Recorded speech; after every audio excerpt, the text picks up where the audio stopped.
What's up YouTube? Welcome back to the channel. Today I'm working on a 2002 Chevy 2500HD. I'm replacing the tailgate cables. It's pretty simple, but here's a quick video. You can get two of them online for 12 bucks. You need a 13mm socket or a wrench. Remove this bolt right here.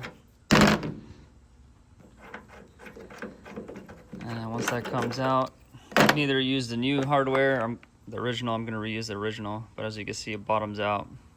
Gives us something to pivot on. As for the other half, you just push up and it comes off just like that. You take your new one and install in reverse order. There, here.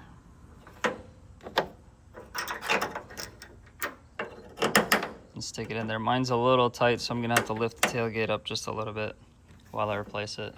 And I have two, one on the left and one on the right. Anyways, hope this video helps somebody. If you got any questions, ask them down below. Like, comment, subscribe. See you guys next time.